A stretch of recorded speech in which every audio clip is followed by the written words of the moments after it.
Good morning all of you. I hope you are good and well. मेरा topic जो राजस्थान में जो फसलें बोई जाने वाली है उसके अंदर है, क्योंकि राजस्थान में पानी का लेवल बहुत कम है। बट किसानों के द्वारा जो फसल बोई जाती है वो काफ़ी उनको लागत में भी इफ़ेक्ट करती है, ज़्यादा कॉस्ट भी उनको लगती है और मुनाफा भी कम होता है और राजस्थान में जल स्तर भी कम होता है। और इससे मेरा सुझाव है कि राजस्थान में जो बारिश के दिनों में बाजरा है, सरस बाजरा है, बाजरे की फसल मुख्य रूप से बोई जानी चाहिए। बाजरे में एक तो नुकसान होने की संभावना कम रहती है और बाजरा को कम पानी की फसल है तो उनको उपजाऊ बराबर मिलती है। और धीरे धीरे राजस्थान में सोयाबीन का क्रेज बढ़ा है, तो राजस्थान के लोगों को सोयाबीन भी उगाना चाहिए, क्योंकि सोयाबीन से उनको मुनाफा ज़्यादा मिलता है और नुकसान होने के चांसेस कम रहते हैं। और उसके अलावा मेरा मानना है कि बारिश में राजस्थान के लोगों को कम से ज़्यादा मूंग, मोट और उड़द के ऊपर ध्यान देना चाहिए। इन चीज़ों को बोने से राजस्थान में काफ़ी फ़ायदा है। और अभी रबी का सीज़न चल रहा है, तो अब मैं रबी के सीज़न के बारे में बताना चाहूँगा कि राजस्थान में क्या कि वाटर लेवल काफ़ी कम है और उसके अलावा रेगिस्तानी इलाका है। वहाँ पे लोग सोच समझ के गेहूं की जैसे कि फसलें कम बोते हैं। गेहूं मुख्यतः फसल पंजाब स्टेट की है, न कि राजस्थान स्टेट की। राजस्थान में आपको ज़्यादा सरसों, चना और जौ बोना चाहिए। उनकी अभी प्राइस जो कि हाई है और लोग क्या है कि जौ बोते ही नहीं है। मेरा मानना है कि राजस्थान पे ज़्यादा से ज़्यादा जौ बोया जाए, न कि राजस्थान में गेहूं बोया जाए। गेहूं में एक तो पानी की खपत ज़्यादा लगती है, कॉस्ट, क्योंकि फिर किसानों को इतना रिटर्न नहीं मिल पाता है। तो मेरे हिसाब से राजस्थान में ज़्यादा जौ बोना चाहिए, सरसों बोना चाहिए और चना की बुआई। चने में पानी कम चाहिए और जो ज़मीन अच्छी है वहाँ पे तो पिलाई की ज़रूरत ही नहीं पड़ती है। तो चना राजस्थान में बोना सबसे ज़्यादा ज़रूरी है रबी के सीज़न में। तो मेरा मानना है कि गवर्नमेंट भी इसको इम्प्लीमेंट करे और ऐसी फसलों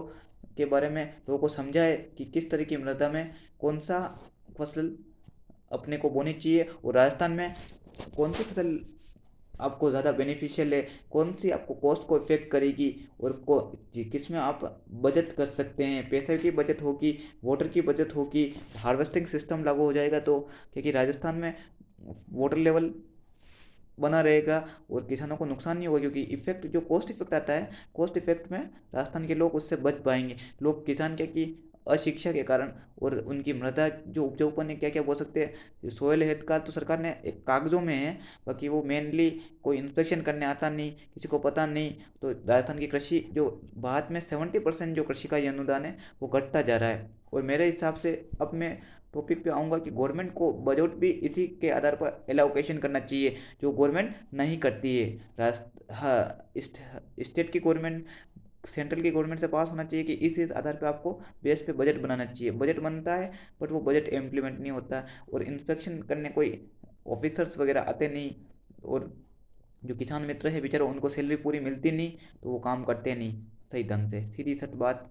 और मेरा मानना है कि अब जो बजट बनना चाहिए इसके बेस पे बनना चाहिए। और 100% अगर आप इन्वेस्टमेंट की तरफ, कृषि की तरफ ध्यान नहीं दोगे तो भारत की अर्थव्यवस्था के लिए अब खतरा है, क्योंकि अब बहुत सारे किसानों ने खेती भी छोड़ दी है। और अब मेरे को लग रहा है कि जो दिसंबर, जो सर्दी गर्मी बारिश जो होती है उसमें भी कमी आ गई है। अभी आप खुद देख रहे हो दिसंबर में इतनी ज़्यादा जो होनी चाहिए ठंड, जितनी गर्मी है, टेम्परेचर बढ़ता जा रहा है, ग्लोबल वार्मिंग का इफेक्ट हो रहा है। और भविष्य में लोग खाने के लिए मेरे को लग रहा है कि आपूर्ति नहीं कर पाएगा। जो भारत से काफ़ी ग्रेन्स जो उत्पादन करता है वो बाहर जाता है, तो टेम्परेचर धीरे धीरे बढ़ता जा रहा है। और फसलों के ऊपर भी राजस्थान के लोगों को ध्यान देना चाहिए, क्योंकि अब राजस्थान में रहने वाला हूँ तो मैं राजस्थान के बारे में बता रहा हूँ और दूसरे स्टेट में भी यही हालत हो गई है।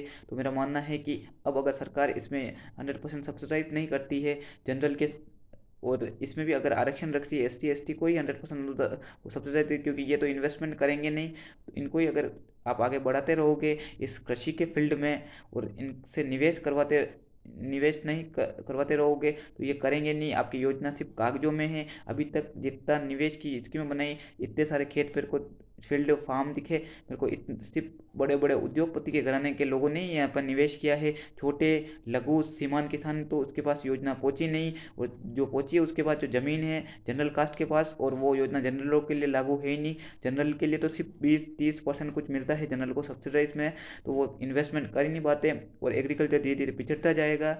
और क्षेत्र में अगर एग्रीकल्चर क्षेत्र पिछड़ता गया राजस्थान में और अदर स्टेट में, तो भारत की जीडीपी में कमी आएगी, और आने वाले टाइम में भारत को भी खाद्यान्न के लिए जो भारत आत्मनिर्भर है, वापस भारत को जो आज़ादी से पहले सा था भारत, वैसा भारत बन जाएगा। गेहूँ, मक्का, जो बाजरा हम जो अभी एक्सपोर्ट कर रहे हैं, वापस हमें इंपोर्ट करना पड़ सकता है, क्योंकि आने वाला सारे देश इस पे बढ़ावा दे रहे, जोर दे रहे। अभी भी G20 की मीटिंग में भी आपको पर्यावरण सुधार और कृषि के क्षेत्र में निवेश की बढ़ते अवसर दिख गए, बट गवर्नमेंट के द्वारा कोई प्रत्यक्ष रूप से कार्रवाई नहीं की जा रही। बजट एलोकेशन करते हैं, वो आता है 4-5 साल लग जाते हैं, लागू होता ही नहीं है। तो मेरा मानना है कि कम से कम अब अगर आप डीबीटी के जरिए जोड़े, डायरेक्ट बेनिफिशियरी ट्रांसफ़र से, और अब कृषि को आप बढ़ावा देना आपको अनिवार्य है, नहीं दिया गया। और जो जल स्तर को वृद्धि और साथ साथ फसलों की प्रमुखता के साथ लिया जाए, वो मुद्दे तो काफ़ी ज़्यादा इम्पोर्टेंट है, और उस मुद्दे के ऊपर किसी ने काम नहीं किया। मेरा मानना है कि इस तरह गवर्नमेंट चलेगी तो राजस्थान के लोगों को काफ़ी फ़ायदा हो सकता है, क्योंकि और उसके अलावा दूसरे स्टेट और भारत में भी कृषि में जीडीपी बन सकता है, भारत सरकार को भी फ़ायदा होगा, एक्सपोर्ट होगी चीज़ें, तो डॉलर वगैरह बढ़ोतरी होगी, और भारत का किसान आत्मनिर्भर बन जाएगा। 70% कृषि आबादी, भारत की आबादी कृषि पर डिपेंड है, बट किसान इतना गरीब है कि वो अपने बच्चों को अच्छे स्कूल में तक पढ़ा नहीं पाता। ये आपकी स्थिति, तो धीरे धीरे भारत के लोगों ने कृषि करना ही छोड़ दिया है। उसका मेन मुख्य रीज़न मैं यही बता रहा हूँ कि आय बहुत कम है, मजदूरी से आय काफ़ी ज़्यादा हो रही है, और किसानी से आय कम हो रही है। तो किसान का रुझान छोड़ता जा रहा है। आप प्राइस पूरी देते नहीं, लागत के बेस पे प्राइस नहीं देते हो, जिससे किसानों को नुकसान होता है। किसानों ने अपनी खेती करना ही बंद कर दिया है। और उसके अलावा आप जो मुख्य तो फसलों को चयन में भी आपने समझाया नहीं, ट्रेनिंगें नहीं दी गई, और उसके अलावा आपके विज्ञापन हैं वो सब है, बट किसानों को इतना बेनिफिट नहीं हो पा रहा है, तो कि आने वाली पीढ़ी को भी किसानी का, अब हमारे खुद मेरे खुद पे घर पे ही ले लो, यही बोलते हैं कि आप खेती की तरफ नहीं जाना, आप जॉब करो, बिजनेस करो, दूसरी चीज़ करो। बट अब जो अगर ऐसा नहीं किया गया, तो जो एक गेहूँ आपको दो मतलब 25 रुपये किलो मिल रहे हैं, ये 40-50 रुपये के आसपास आप पहुंच सकते हैं, और बाद में मिले या ना मिले। मक्का, गेहूँ, बाजरा, मक्का में भी प्रोडक्शन में अभी कमी आई है, बाजरे में भी धीरे धीरे कमी आती जा रही है, सब चीज़ों में अब कमी आ रही है, और खाने वाले की मांग बढ़ती जा रही है। और जो राजस्थान की मुख्य फसल है, बाजरा, मोठ, मूंग, और उसके अलावा सरसों, रबी की फसल में मुख्यतः सरसों को बढ़ावा दिया जाए, चने को बढ़ावा दिया जाए, बट ऐसा नहीं किया जा रहा है। तो मेरा मानना है कि सरकार को इस बेस पे बजट बनाना चाहिए, जो 100% सब्सिडाइज करना चाहिए, कैटेगरी वाइज सब्सिडाइज करना चाहिए, फील्ड में उतरना चाहिए, और किसान मित्रों को आगे लाने के लिए उनको अगर पैसा नहीं बढ़ाएगा, तो वो खुद कोई इंसान काम नहीं करेगा, कोई भी हुआ भले। मेहनत करने वाले इंसान को अगर सफलता नहीं मिलती, तो फिर वो काम नहीं करता। और अब तो इंश्योरेंस को भी आपको सरलीकरण करना चाहिए। अब लोग इंश्योरेंस करवा के बैठे हैं, उसका साल साल भर अगर इंश्योरेंस नहीं आएगा, तो वो इंश्योरेंस करवाएगा ही नहीं, उसको पता है उसको कुछ बेनिफिट मिलने वाला है नहीं। जब चीज़ टाइम पे नहीं होती, तो लोग समझ जाते हैं कि हाँ, सिर्फ चीज़ें टाइम पे नहीं हो रही है। और उसके अलावा आप SC ST वर्ग के ऊपर ज़्यादा ध्यान दे रहे हो, और जनरल कास्ट को इसमें बाईकाट कर रहे हो। सब जो लैंड है जनरल कास्ट के पास ज़्यादा है, और वो खुद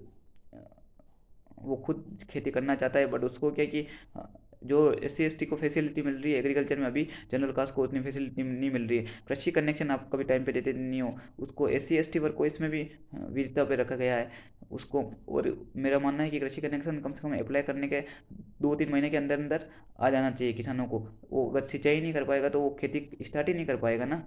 इसलिए खेती को सही ढंग से इस्तेमाल करना, और मतलब और खेती के जिनसों को दाम बराबर देना, कॉस्ट के बेस पे देना, जो भी किसानों की समस्या है उसको तुरंत निवारण करना। अगर गवर्नमेंट पे इस पे काम नहीं किया, तो राजस्थान में और अदर स्टेट में भी एग्रीकल्चर फेल कमी आ जाएगी, और भारत की जीडीपी में काफ़ी प्रभाव पड़ेगा। और भारत एक जो पहले ग्रेन में आत्मनिर्भर था, वो धीरे धीरे धीरे धीरे बन छूटता जाएगा, क्योंकि आपके जो कागजी और फाइलों में पड़े रिकॉर्ड से कुछ नहीं होता। अभी आप फील्ड में उतर में फार्म सॉरी फार्म में उतर के देखोगे तो पता चलेगा कि क्या स्थिति है, कितनी गंभीर स्थिति है, ग्रामीण लोग कितने दुखी है, और उसके अलावा उसको कितना कम रिटर्न मिलता है। तो उसके दूसरे अदर आने वाली पीढ़ी कृषि करना ही नहीं चाहती, और उनके खुद के माँ बाप एग्री नहीं है कृषि करवाने के लिए बच्चों को। तो मेरा मानना है कि अब सही तरीके से आपको इम्प्लीकेबल नहीं किया गया, इम्प्लीमेंटेशन नहीं किया गया, तो खेती में काफ़ी हद तक आपको नुकसान उठाना पड़ सकता है, क्योंकि ये सब सरकार की देन है। अगर सरकार ने पिछली बार कुछ किया होता तो शायद जो आज औद्योगिक घराने के पास, औद्योगिक उद्योगों के पास जो फैसिलिटी मिली हुई है, जो वो कंफर्ट जोन एफर्ट करते हैं, वो किसानों का हक राइट था, बट ऐसा नहीं हो पाया। इसका मेन रीज़न यही है कि सरकार के द्वारा उनको प्राइस नहीं दी कि उनको आगे नहीं बढ़ाया गया, और किसानों में शिक्षा की कमी है, और उसके साथ साथ आपने SC ST पर ध्यान दिया, और जानबूझकर आपने जनरल कास्ट को सारी फैसिलिटीज़ नहीं प्रोवाइड करवाई, उससे वो उन्होंने निवेश किया नहीं इसके अंदर, और कृषि क्षेत्र पिछड़ता जा रहा है। इसके लिए मेरा नम्र निवेदन है कि सरकार कम से कम ध्यान दे, इसके ऊपर नहीं दे सके तो तो किसानों से भी आग्रह है कि आप भव्य आंदोलन का रूप लेना चाहिए अब, क्योंकि अब अगर आपने नहीं चीज़ सुनी तो ये काफ़ी हद तक किसानों के साथ साथ जनरल कास्ट भी, बेरोजगारी भी बढ़ती जाएगी, और बेरोजगारी का तो अब नाम भी मत लो, बेरोजगारी अब और बढ़ती जाएगी, क्योंकि रोजगार इतने उत्पन्न हो नहीं पा रहे हैं, और मंदी का मार अलग है। दूसरी अदर कंट्रियों में भी मंदी चल रही है अभी। तो मेरा हिसाब से तो अब कृषि क्षेत्र में आपको और ज़्यादा ध्यान देने की ज़रूरत है। कोरोना में भी आपको पता है कि कृषि ने कितना योगदान दिया भारत के लिए। Thank you for listening to me. मेरा वीडियो आपको अच्छा लगे इसे लाइक करना, शेयर करना, सब्सक्राइब करना ना भूलें।